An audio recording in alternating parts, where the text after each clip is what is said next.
wanted to make a video last night, but I didn't have a chance. So, on groups, and it's interesting because it's about this group philosophy and grouping in general, and there's a practical issue with the programming. How will we represent groups?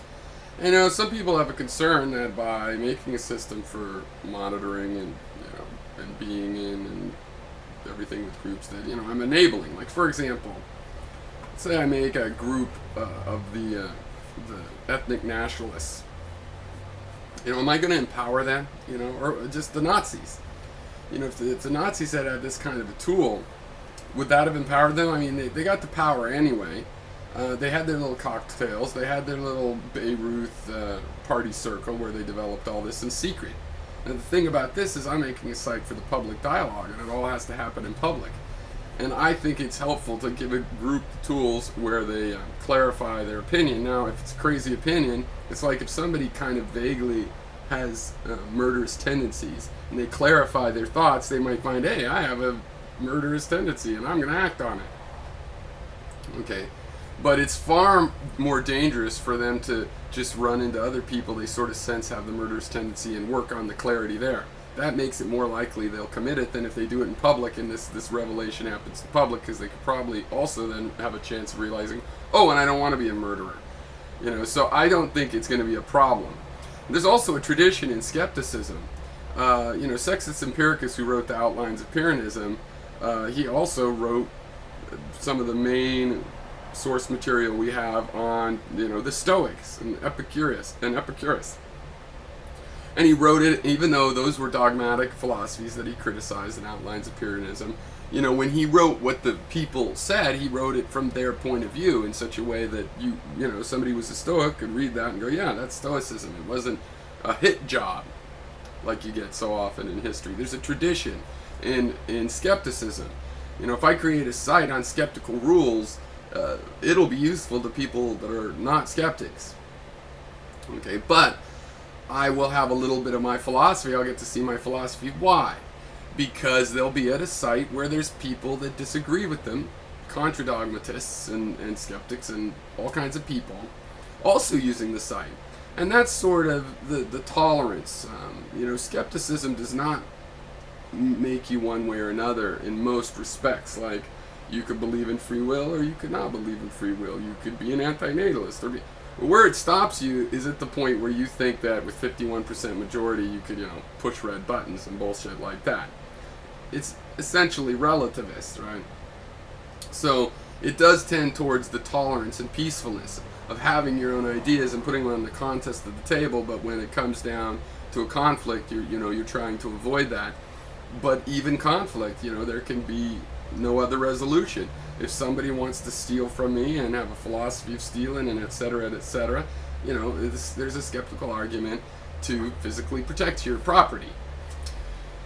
So think about how this stuff works a bit with me, if you will, please. Imagine 3 different groups. Imagine a group of best philosophy vloggers, and another group that is scientists, and another group that is, let's say, ethicists.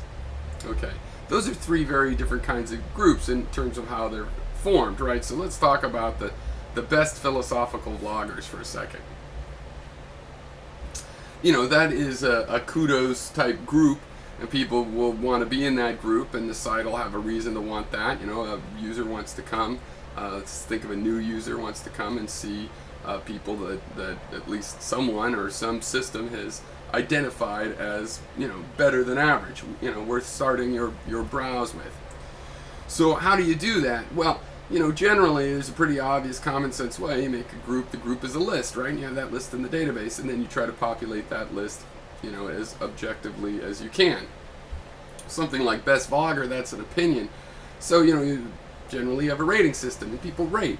But this is a problem. This is like taking all the ratings of people with different value systems and munching them together like that is like taking all of the dishes on a menu and mixing them up and eating that as a way of telling if it's a good restaurant.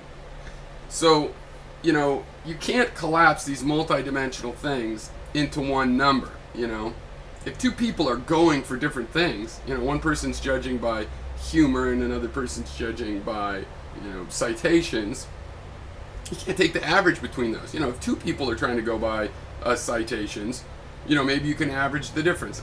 Maybe even humor, but of course humor is also different from itself. There's so many different senses of humor, for example. So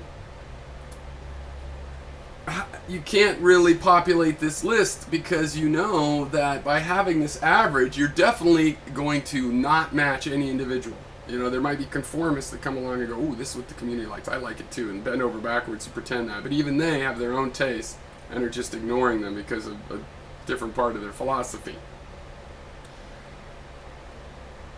Now, another alternate thing with something like this is everybody has their own list. But again, think of the new user. They come in there, what? It's a blank page. They got to build that list themselves. Yeah, no, so that's not right either. Now, the solution that I have comes from looking at groups differently. I don't see that a group necessarily has the necessary and sufficient conditions to define its members, or think of its members as a concretely defined thing. It's a multidimensional thing. So in my database, the group is just a group name and the description. It's an idea. Who's in the group is a separate table in the database. Attributions. And who makes the attribution, matters. Right? So when you have somebody create a group, they become the caretaker. If they put people in the group, which presumably they will, those are attributions, right, of the caretaker. Well, a person can come in and say, "Hey, that's my account, that's me," and they say, "Yeah, I'm in that group." That's a self-attribution, right? But another person, a third person, could come along and go, "Geez, Venom Fang X is a young Earth creationist. I'm going to put him in that group," right? And that putting that act of that one person in that one group is in the database. And I've called that, just alleged. So now when somebody comes to the best vloggers, there's a caretaker, a person that's just studies vlogging, right? And you don't agree with that person. So you can add your own attributions. If you're new to the site, you will look at that and see what the caretaker says. If you want to add or remove someone, you can, and then you can see the list that way, and you can always go back and look at what the other people say.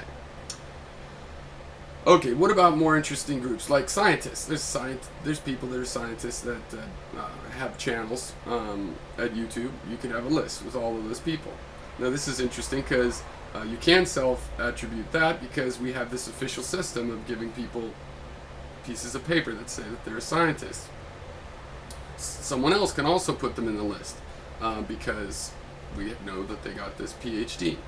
But in the history of science, there's been many people that didn't get degrees, even after such became available, and they contributed to science. And if I find a person like that, I want to add them in that list, and I want to see them in that list. Right? So I would be a third party. So you have a drop down of people the caretaker says they're in, people that are officially in, where the caretaker and this self-attribution apply, and there's self-attributed lists, just people that have said that they belong themselves, and then there's alleged lists. And with the alleged list, since anybody can do it, that's where you're gonna use the voting and statistics. But still, you don't want to put that whole group together, right? So you're gonna have trust networks. The system isn't going to have just friends. It's going to have groups, lists of different kinds of categories of contacts, trust relationships. There'll be. You can name them yourself. We could call the first ones friends, and then you can have in the drop down friends, and it shows the list as your friends have seen it. Also, the group has a description, which to change the official members of the group will have to vote on. But other people can make alternate descriptions that people can then vote on. So you can be browsing these groups through the colored glasses of your affiliation network and see descriptions that are the alternates and see all sorts of things that are transformed through this trust network. This would possibly allow the vision to become more narrow, like To Be Serious said in a comment. But you're going to have drop downs. You're going to have default pages that show you other groups you might be interested in. It'll highlight other trust networks. You're going to be exposed to the fact that your little narrow worldview occurs as one among many, many worldviews. So I don't think you can really be insular and withdraw to your compound and make your crazy plot to, overthrow the world using the group features at my site. On the other hand, you could refine your argument. So that brings us to, what's the danger of a bad argument getting really well refined? Well, it will fool more people, but if there's clarity, it won't be smart people that get fooled. So finally, you get to something like Ephesus, where as a group is more organic. You have somebody that might want to start and caretake it. You have a group of people that might want that caretaker. You have people that will self-attribute. You have membership. They can vote on another caretaker if they need to or want to, which they will right away because I'm the caretaker right now. And you might also have other attributions. People that, maybe the group doesn't like this guy or whatever, but I see that he's an ethicist. Or an antinatalism. It's a separate group. There's people that disagree with the ethicist take on antinatalism that should be in that group, and other people could ascribe them, or vice versa. In that group, I see Chris in there. Oh my God, it's Chris. Fine, I don't really think of her as an ethicist. I know there's sympathies to that or whatever, but I might have a negative unattribution there, and so I don't see her in that group. So, and also I might want to see who the official members are, and that might be who I browse, but I've still put in my attribution of that she shouldn't be in that group, and when other people browse, they'll see that vote even if I've decided to go with the self-view of the group. All of these options, I think, break down what's dangerous about groups, and I think the biggest problem I have is that I want people involved that are individuals, and I'll be making a group, individuals. And the irony is lovely.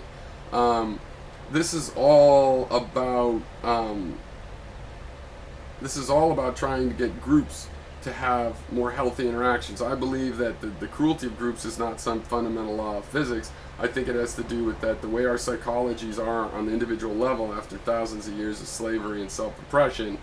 When we join together into groups, we make complex psychologies that essentially have personality disorder and extreme personality disorder.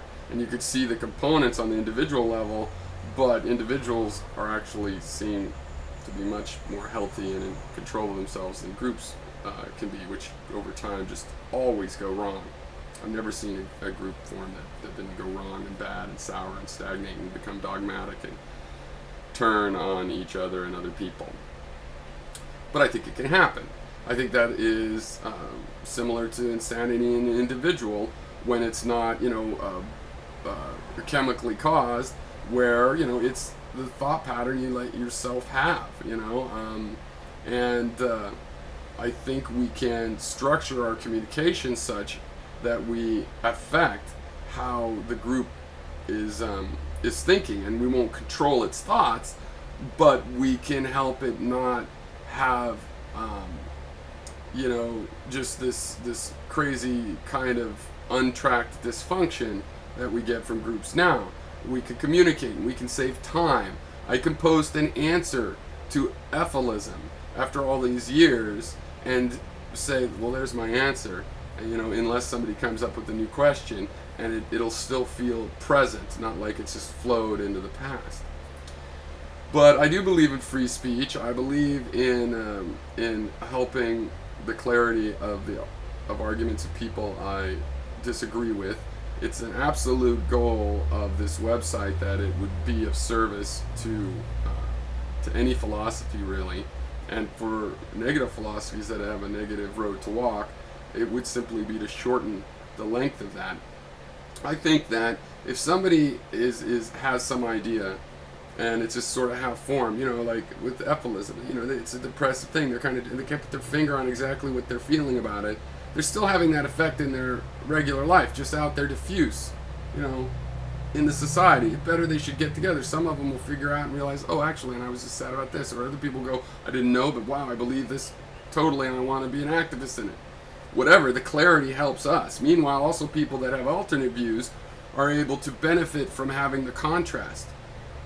Gary is going, oh, we're not getting anywhere. Well, I'm getting somewhere. The contrast with my own view that this ephilism has provided is very useful to me.